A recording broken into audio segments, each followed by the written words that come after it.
Welcome to Pioneers of Pagonia Beginner's Guide that will allow you to help with the campaign playthrough. We're not talking about the custom maps right now where you have all the technologies, but I will show you how to go through the campaign more effectively. Obviously you can go with the story or beginner difficulty, but that's no fun. I'm playing it on the hard and I learned a couple of things the hard way. So the first map is pretty easy, it's like a tutorial, I won't talk about that right now. The second one, the Bandit King. Starting with this map, you will have to be a bit smarter about what you do. Basically now, you should know that the space is limited and you have to be really careful how you plan your settlement. Otherwise, you will just run out of space and you won't be able to expand. So it would be a nice idea to plan your settlement accordingly, starting at the very start, and I recommend you to use 90 degrees angles for the roads. That will provide you the most building surface that you will need. And also be mindful. Be really mindful of not making the roads over the bushes and other useful resources, like I think there is flax somewhere here. It's right here.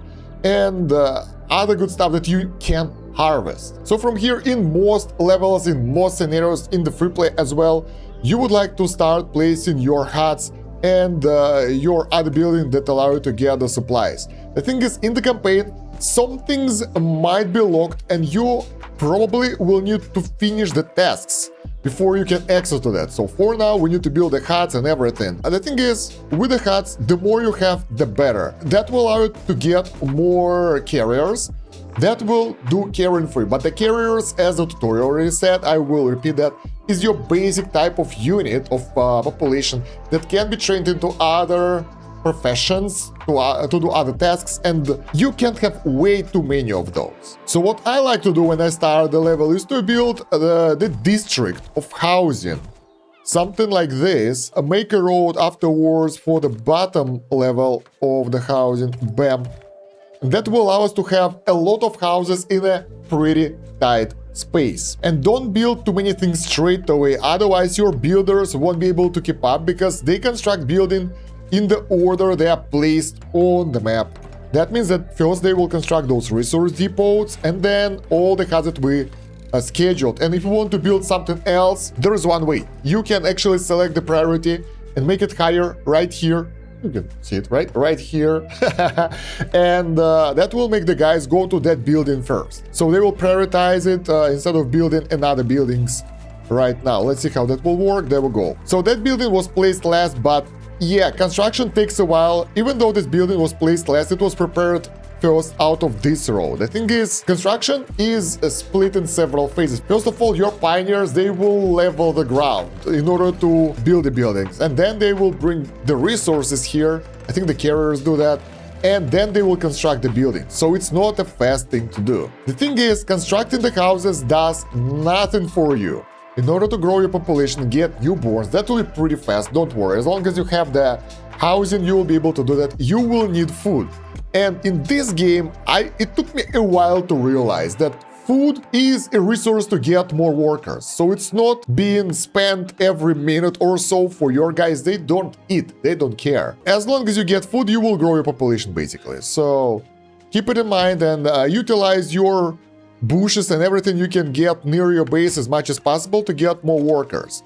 The thing is, those bushes, they will not stay there forever. Those resource deposits, most of them like raspberries, mushrooms, that kind of stuff, they will regrow a couple of times, but then they will be depleted and you will have to rely on other sources of food that will be available in other missions. The stone deposits like stone, copper, iron, coal and other kind of hard resources, they are finite. So once you will run out of resources here, they will be gone and you will need to go and expand your influence further to get access to them. Honestly, while I was playing the game, I never had significant issues with resource shortages, but keep it in mind that if it takes too long to do something, that might be the case. And as you can see right now, even though we have a pretty good amount of workers and everything, we can't access another buildings because we don't have enough resource depots that are required by the campaign. And once we do that, we unlock more buildings. So yeah, sometimes it's like that. So yeah, place them properly, don't scatter them around too much, at least early on, because you will have to fit a lot of stuff in your starting area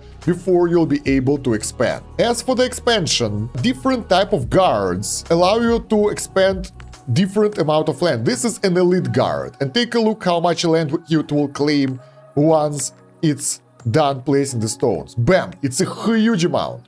So depending on your guards, there are 3 types available for me right now. Normal guards allow you to get a piece of land, a small one. The veteran guards are doing, I think, twice as much, and elite guards like 4 times. So we can see the difference right here.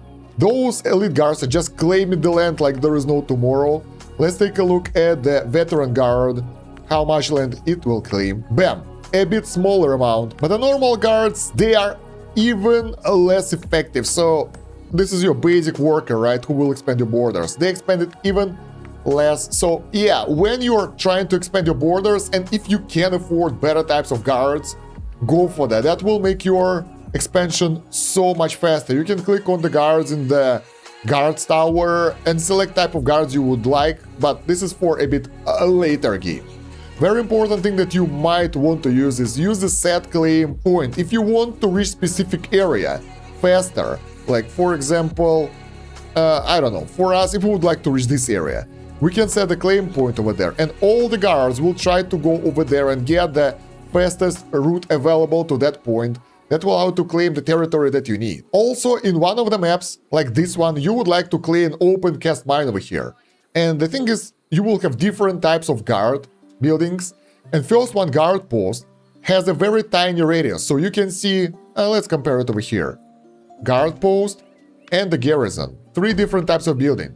First one is a guard post. Its maximum range is tiny, while the guard tower has 2 times as big of a radius, and the garrison has even wider radius. So depending on the building, its radius will be different, and you won't be able to claim land, and a lot of land that you need with the guard post. Even though they are cheap, they have their disadvantages. So it's up to you to decide which building you would like to use for your expansion. I personally prefer garrisons because you can fit a lot of people there, and they don't require too much of micromanagement, and they can claim a lot of land around you. Since we're talking about the garrisons and guards, the very important thing that you will need throughout the campaign is managing the proper units that can settle there.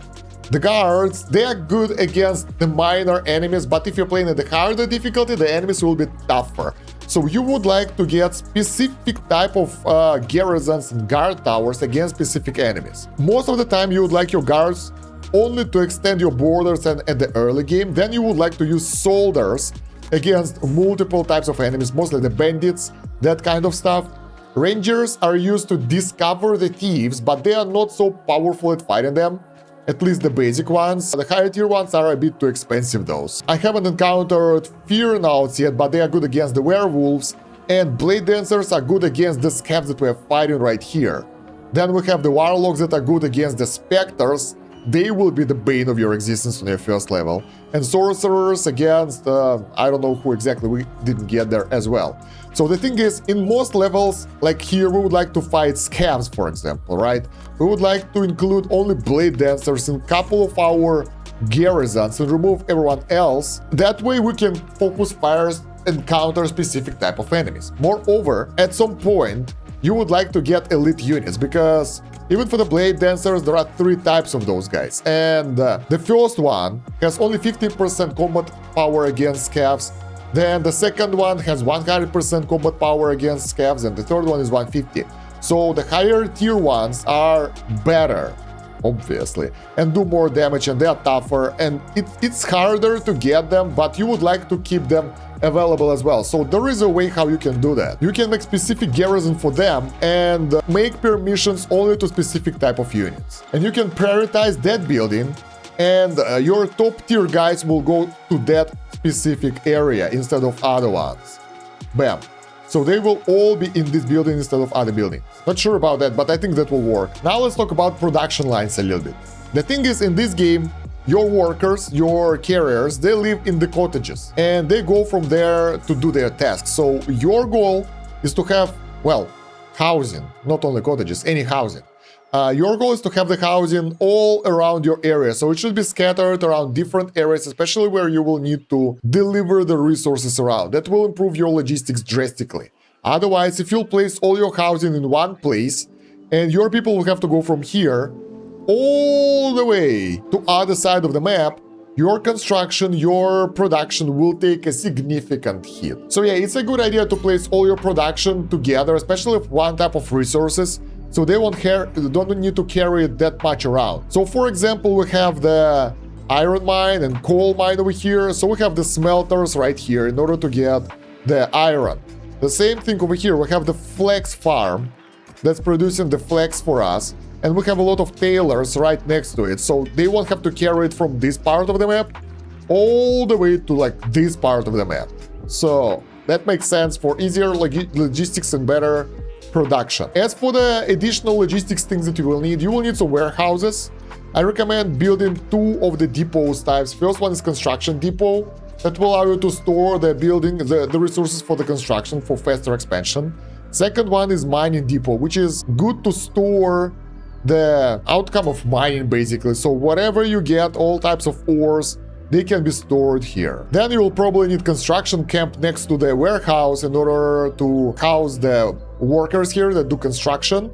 And that will allow those guys, when you get the construction somewhere nearby, to go from this camp and take resources from this warehouse instead of going all the way from your ship where they usually reside when they have nothing else to do. Now, one more thing, if you take a closer look at your minimap, you will find the buildings that are colored red. Those buildings are the ones that has the red flags. Usually the red flag means that you don't want to go with that person out, but obviously it means that there are some issues with the building. The first one that you can get early on is they don't have the workers. Those are okay, but if those buildings don't have resources in the range, like this copper hut for example, you can easily get rid of that, so you will get some resources back, and you will free up the workers, because that building is not needed anymore. Just like this quarry, and just like this quarry. That will free up some resources stored in as well, so that might be really useful, especially in the early game, once you mined out some areas and you don't need those buildings anymore. And those workers that use those tools, I mean, they will be out here and they can be employed in other mines afterwards, so that means you won't have to spend more resources, like hammers and that kind of stuff, to train more warriors, for example, in this case. That will save up your production time to get new employees. Speaking of production, what I would really recommend you, especially early on when you're starting on the new island, is to get your workshop and set everything to minimum stock of like 10 or so. Not that high, but it would help you out so much, because every time you would like to hire the new worker or whatever, you will have those tools ready. Otherwise, if you hire someone, if we want to hire another soldier and we don't have those equipment things, we will actually need to first make them in the workshop. That's more resource efficient, but that's very time consuming and you don't want that. Now if we want to get more builders, we can just press up a little bit and they will take those hammers out and get them straight away. That will allow you to control your workforce way easier. Speaking of recruitment, the same stuff. I recommend you guys to have the train target amount for most of those guys, because, for example, soldiers, they can be killed by the enemies. And if that will happen, you will have to remember to go back and train more. Or, if you want to keep your soldiers a specific amount, you can put it to like 30, and the building will keep training them unless there will be 30 soldiers available in your town. That will help you out a lot by automating things. The only drawback that if you have several buildings of the same type, like we have another workshop over here, it doesn't respect the rules of other workshops. So you have to go to each of those buildings and set the limits again if you want both of those buildings to work towards those limits. And honestly, if you have just started the game, produce on demand is there. It's pretty simple. You just have to select the number and it will automatically change to produce minimum stock. So you don't have to manually switch it beforehand. It will be automatically changed, which is nice. Another tip I learned in this island, in this map, that sometimes in order to produce more workers, more military, you will need more academy. Let me try to show it to you. So yeah, the enemies are coming over, but I'm trying to train more wizards with one building over here. And when you have those people, those carriers, standing outside training buildings, and you can click on the building and they are highlighted, that means that there is a queue for training. That means that they have enough resources, but they don't have enough recruitment speed. So yeah, that means that basically you can train them faster if you build additional recruitment building. That works for all types of buildings. So if we will go back to this village hall and recruit, let's say, 45 soldiers, you can see that now we have a bunch of people outside, but only one person is going in, well, maybe two, to train, and the rest of those are just waiting outside until those guys will be trained. So, yeah, you can see the +2 over here, which is being trained right now, I think. So it's not as fast as you think, and probably in that case, or if you have the queue over here of people ordered by buildings, you might want to build another of those. And that goes for all those buildings like Arcane Academy, Village Hall, Guild Hall, whatever, depending on what do you need in your current run. Another small production tip for you. Basically, once you will unlock Silver and Mint building, that is right here, that will allow you to produce coins out of the metals. And I strongly don't recommend you to go all in until infinity. That will not do you any good because there is a diminishing returns on your wealth. So basically, you will get valuables, copper coins, silver coins, artifacts, and other stuff that you can collect, and they will increase your wealth. The higher the wealth is, the higher the combat bonus to your military unit. You can click on these military units to see all the bonuses that you have, all the wealth and everything, and how it affects your people. But there is a diminishing return. Every next 10% of this gain will cost you more and more wealth, but you will waste those resources, and you might need them for something else.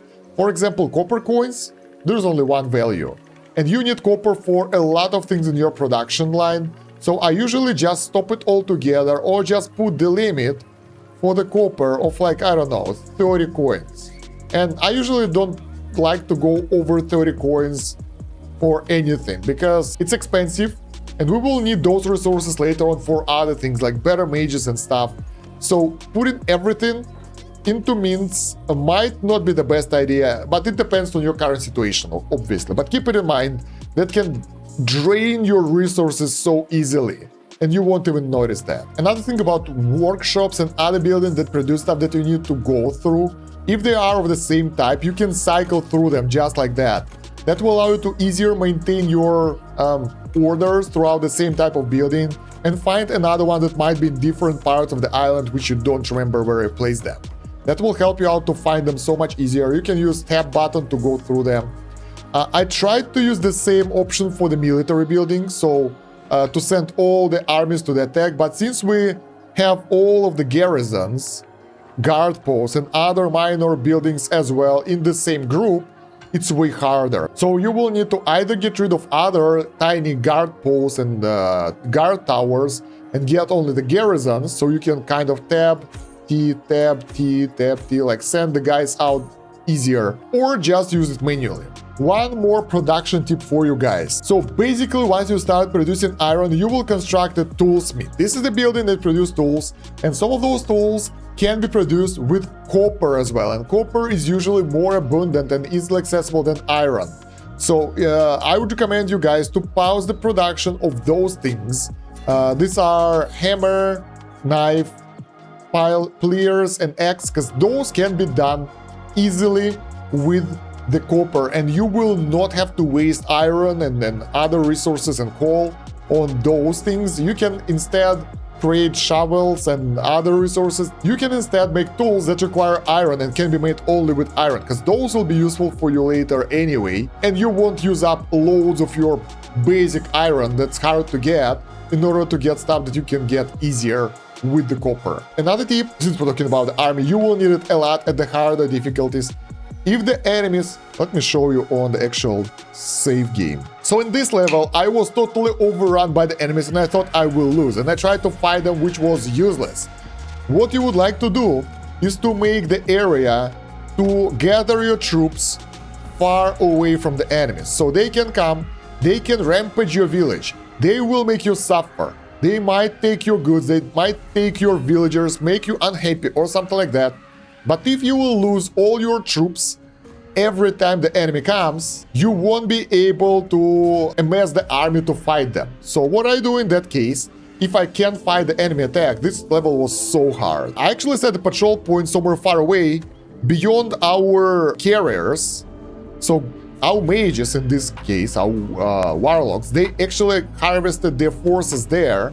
They gathered together, unless I got like, I don't know, 75 of those, and then I fought the waves. So that's what I did. Because otherwise, your units will just be massacred by them. If you need help against the specters, keep your military away from them. Like soldiers over here, that's a really bad thing. Because they're expensive and once any other combat unit other than Adventurers Guild ones meet the Spectre, they will drop their equipment and run away. That means you will lose very expensive equipment for your soldiers, especially if you have higher tier ones. The best way to counter them is to make area with a lot of carriers around.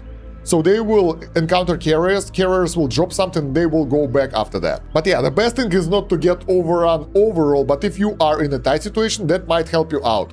Keeping your forces away from the danger, amassing them, and then fighting back is a valid strategy. Speaking of playthrough, if you want to see my full playthrough, there is a playlist in the video description and the pinned comment. You can check that one out where I go through every map in the campaign on the hardest difficulty, and you can see my struggles and how I overcome them. Let's speak a little bit more about settlement progression and development. After, I think, map 3 and further, you will have locked buildings by default, and in order to unlock them, you will need to produce specific resources, so you can see it in the settlement progression. And basically, you will need to force and speedrun your way towards those specific resources in order to unlock buildings that are over here. That will help you out drastically. But, once again, there is plot armor, right? In this level, I've managed to get everything I needed at some point, but I couldn't get better wizards. So I only could recruit the normal apprentice warlocks, which are really bad against the specters. That's what caused all those issues. This is the first map where I have encountered serious issues. So I had to actually complete the missions in order to get access to the new technologies. And you can mouse over your mission tasks and the objectives to see what they will give you once you complete them. So in this case, like defeating bandit camps won't do anything. Supply derelict tower, though, will allow you to get better warlocks, and those are really strong. I'll show you in a minute. The problem is they are protected by the enemy tombs and camps, and most enemy camps are getting stronger once they will raid your village successfully. So before the raid, there was like, I don't know, 20 of those specters. Now there are 37, because they come when they make your villagers scared and everything. They grow in numbers and they become stronger. That's a significant issue, and if you let them grow, at some point they will just raid you non-stop and you won't be able to overtake them. So be really careful how you manage your base. This is the same map, but after cleansing the enemies. And where are our wizards? Take a look at our wizard community here. There are plenty of apprentice wizards anyway, but we also have a bunch of advanced wizards, and let's compare their stats. You will be surprised. So for the warlocks, tier 1 warlock for us gives us 200% combat power against specters and 1 attack power by default, while wise warlock is 30 attack power already. And the elder warlock is 50. So the thing is, some tier 1 units are very weak. That's the idea. Same with the guard. The basic guard is so bad it can't really fight anyone. But veteran guard is already way better, while elite guard is even stronger and can actually fight the enemies no problem. Another combat tip for you: when you're fighting the enemies, you can set up the patrol spots. But when you select the attack option, you need to use the attack waypoint and people will go there. After some time, when they reach that area, they want to go back, and sometimes it's not that great, because sometimes you don't take out all the enemies yet, and half of your army is running back, which is not great. The cool thing that you can order your guys by clicking on the actual units on the battlefield, and using the hotkey T, in order to order them to attack. So instead of manually selecting every building, you can select the military itself and give them orders. We have a huge army here, and it's really hard to control, by the way. There are no hotkeys, as far as I know, that allow you to group up your units like in other strategy games. So you will have to control them building by building. This is why we need the bigger buildings. So basically garrisons right now for me is the best option because it can fit 25 units. And can you imagine doing this with multiple smaller buildings? That would be annoying. Also, you can mouse over the banner of the building to see the current combat power and type of units you have and compare it with the enemy. So that will allow you to see the approximate strength of the enemy and what to expect from the fight. So yeah, you probably just want to surround the enemy buildings with your units and your units to be stronger than the enemies. Try to send them as a one wave. It's really important that if you have a lot of units, especially weaker units, you would like to send them in together so they can overcome the enemy by sheer numbers. Otherwise, your guys will be killed one by one. If they go in a line, that will not end well. But if you send your guys in together, they will prevail and they will take out the enemies. So once you defeated all the enemies and you don't understand why the hell the building isn't going down, and look at those guys, they're running away now. This is legit for the scavs mostly. You can zoom out and you can see highlighted workers. So this is where the rest of those guys are. So they are scavenging somewhere out there. You can do that, you can fix that by sending some of your guys to that area to get rid of the last workers.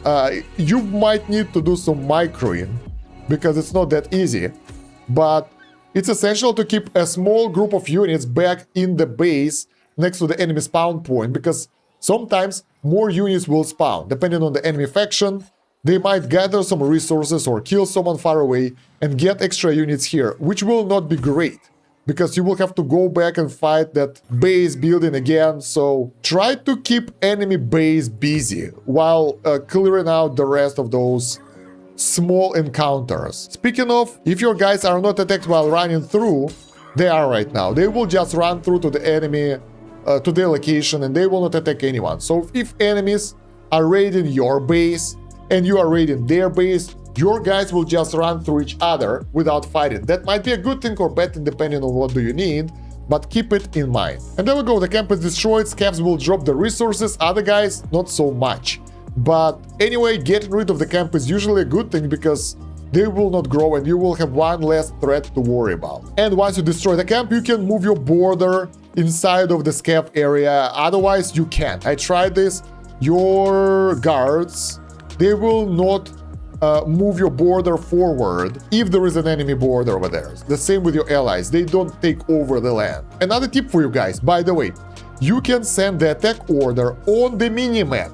You can see here that you can actually see the radius of the building. This is how far it reaches, it's useful for all the buildings. And you can send your guys to the specific point on the map instead of going around all the time. That will allow you to roughly send all your guys to the specific area when you need that, and that's really cool, and that will help you to command bigger armies, because that was kind of underwhelming before I learned that. The same thing is really useful when you place an explorer's hut, so you can see the entire radius on the minimap before placing it, so you can explore other areas later, and the treasure hunters, because all of those buildings, they have their range, and they will not work outside of their range, and those buildings are really needed. Because for example, in this map, you need to reach this area to get the quests.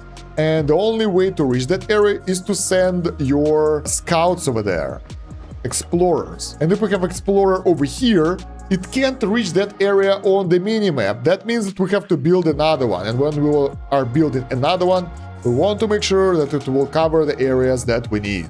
So use it to your advantage when placing stuff on the map, especially with the treasure hunters, because treasures sometimes are essential to your campaign progression. Like this level, for example, we will need to get treasures and send them to specific buildings. And speaking of treasures, they're pretty easy. Like, I don't know if you need a guide for that or not. You just send your guys to the ruins and they will kind of gather different type of stuff over there. It's pretty straightforward. Just it's really hard to find the ruins because they are tiny. Those remains of the buildings you can really see them sometimes. So pay close attention to the area around you, because those things can be pretty far away and bring you pretty good resources, but you need to spot them with your eyes. There is no minimap icon for them. Speaking of minimap, you can click the filter view to select things that you want here. So you can select the territory buildings to be of a different color, all buildings placed or not, enemies to see them on the map, treasure maps and search markers. They are only available when you get the treasure map and decipher it, so it's randomly appearing once you do treasure hunting. Then you have the subsurface deposits that are the ones that require mines, and surface deposits that can be mined with the guys without the mines, basically. And then we have the building with priority set, so you can adjust it later if you don't feel it's right. And building with any warning, the ones that have the minor warning as well. And then critical warning, the red ones that we talked about before. Usually most of those guys, they don't have resources in the area, so they can be destroyed. Oh yeah, let's talk about housing a little bit more. Basically, I want to talk about the tavern, the marketplace, and cottages and residences. That's important thing that actually took a while for me to figure out. So before that, I thought that people, they eat food, and in most colony sims, you need your housing to be in the range of the food supplies, but not really. You can click on any house and see its range. This is how far villagers will go to secure the tavern in order to kind of improve the comfort levels. Comfort levels will allow you to get more people, so that will improve the population growth. But if you just need workers somewhere and you don't want to build loads of those small huts because they are tiny and they provide only 8 residents, you can build a couple of residences even far away from any market. That doesn't mean that people will move out, it does mean that they will starve. They will still be there and they will still work. The only problem, they will not multiply when they don't have food. People in the huts, though, they cook food themselves, so they don't need that. So that's the main difference between the huts, cottages and residences. While cottages needs markets, residences needs tavern, and tavern needs markets itself to cook food. There it is. So it's a bit complex. The food production is way too hard for us right now, so I won't mention how it works, since I don't know it myself yet. If you know, share it down below in the comments. But basically, the more ingredients do you have, the better type of food there will be. That will increase nutrition value and the happiness that will result in higher population growth. This is the simplest explanation. So basically, try to get as many types of food sources as you can. So build everything, grow everything, and that will make your people happy. So yeah, quick recap. Basically, houses in the range of the tavern and the marketplace, they grow population faster. That's it. But I think they can still move out from those houses to other houses that are next to the workplaces if they want to. So it doesn't mean that those buildings, like we've built them here, right? And there are people living here. No problem, even without any tavern in range. Next, let's talk a little bit about trading. This is a bit confusing at start, but it gets pretty easy once you realize how it works. In the campaign, you can trade with the villagers that are allied to you based on the script. In the free play, it's a bit different. But we're talking about the campaign tips right now. So basically, when you build a marketplace, you can accept different trade offers. Some of those are infinite, so they can be traded forever, like this one. You can exchange wood for 2 coal, and we can do it forever. That will allow us to get, well, pretty good supply of coal for wood that we can produce forever. Other things can be done only several times. So for example, the trade we're doing here, where we trade trout for steel daggers, it can be done only 60 times. We can set the limit of the trade over here, I think. Amount of trades that will be happening. Try to make it forever and pause it if we want to.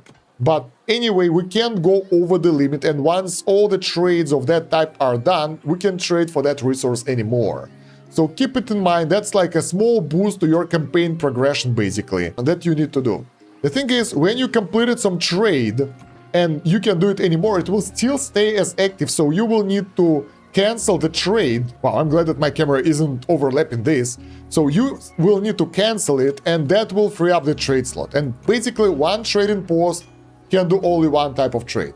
And then you need more carriers to do those trades. That depends on the amount of goods you want to trade and the distance between your land and the enemy land. And this graph will help you out to figure out if you need more or not currently. So in our case, all of them are busy and we can benefit from more traders. A small tip for fishing. It's pretty obvious that you can fish only in the area where the fish are, and it's usually next to the shore, but sometimes you can find fish in other areas. There is a small amount of fish over here, so we can build a fishing building here, but there is also a lake inside of our region over here where you can find the fish as well. It's really hard to see, but sometimes it brings you other types of fish that you don't get on other areas. So here we get the trouts, while we get herrings in the sea. So this is a pretty cool idea to actually take a closer look at the lakes and everything to see if there is any fish over there or something that you can use later on for your people. But yeah, most areas just don't have fish, so keep it in mind. Okay, I think the last tip will be about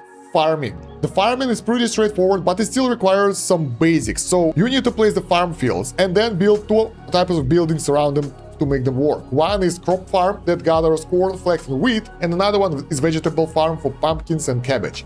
Pumpkins and cabbage are used to get the food, corn, flax, and wheat. Corn and wheat are used for the food, while flax is used for your tailors.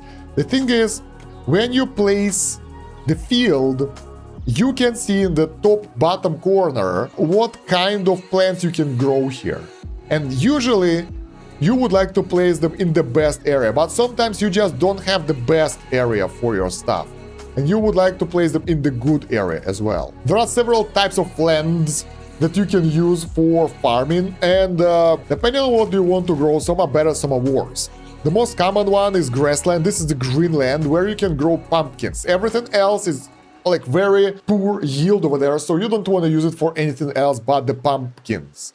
Then we have the fertile soil. I think this is the one with the flowers and stuff. Here you can get pumpkins, wheat, and it's also good for corn and cabbages. And it's okayish, pretty poor, for flax. So this land can be used for most farming. Then we have the mossy land that looks like a swamp, which is good for the cabbages. We have this dirt that can be used to grow flax, and everything else won't grow here. And this is actually the best place for flax farming. And then the steppe, which is this area, where we can grow the corn. But the problem with the steppe area that in this biome it's really not encountered that often, and I can't really show it to you. And the thing is, it's really hard to distinguish one and another. So before building the farming building, I recommend you guys to select the field and move around and find the area that you would like to use to farm specific resources. Place some fields, make sure that you have enough for your own needs, and then place the crop farm. The thing is, one crop farm can handle only a specific amount of fields. Let's actually calculate. 1, 2, 3, 4, 5, 6, 7, 8, 9, 10, 11, 12, 13, 14, 15, 16, 17, 18. Somewhere around 18 fields. Maybe 20, I don't know. Pretty good amount, but still, it won't be able to grow everything in that area. And within the area of the crop farm, you would like obviously to have the fields and the well that will produce water, because without the water, your plants won't grow. Since we're talking about biomes, let's talk about the stone thingy. You can have geologist hut starting from this mission and further that can actually scout the mining area. Mining area are the ones, I don't know how it's called properly, but I call it mining area. The mountains where you can build only mining stuff. So for example, copper hut. It can be built here, and the normal buildings cannot be built here on this area, on this ground. So yeah, they will put sticks everywhere, and at some point they will put sticks with the resources. That means that this area has significant deposits of something special that you need. They will run out over time as well. It's not working forever. I'm not really sure how to figure out how much has left other than checking out the veins. Other than checking out the deposits themselves. Because once they are mining, the number of resources left will be smaller. Because it started as a rich vein. And you can also find something cool over here. You can find gems. Different types of gems. We have the emeralds here. We have the diamonds here.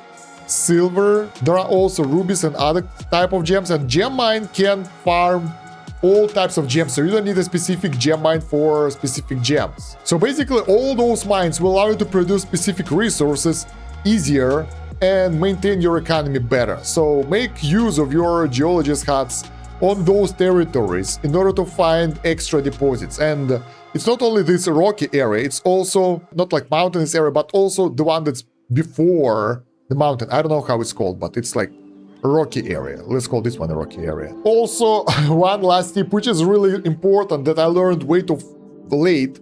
Make sure to manually save the game when you're playing the campaign, especially at the hardest difficulty, because the levels might take a while. This level, this is map 4, it took me 8 hours on the hard difficulty. It was so hard, and I almost screwed up at 6 hours. So if I would have the save point every like hour or so, I could roll back. But I was beyond that point already, and autosave is happening every 2 or 3 minutes, I think. And it has only one save slot, so you won't be able to roll back to something. You can only recover the game if you crash or something like that, which is pretty cool as well, because the game crashed once on me. So yeah, that will allow you to roll back to specific milestones, to specific spots, in order to do something differently. Might be really useful and save you hours of gameplay. And yeah, you can start the new level from the campaign menu right here, so you don't really need to save and load the game. Nothing is carried over from one map to another, it's just free map. And I hope it will be useful for you to help you with the hard campaign missions, or if you don't understand something. That will be kind of nice. And I hope this video will help you if you have some issues with the campaign and overall game mechanics. So yeah, if you have any extra questions, let me know in the comments. I will make another video on the game for sure. Check out the playlist with the playthrough. I have the live streams on this game as well. So yeah, don't forget to like the video and subscribe to promote it in YouTube algorithms. And thank you very much for watching. It's been Stan Kosh. Have a good one. Bye.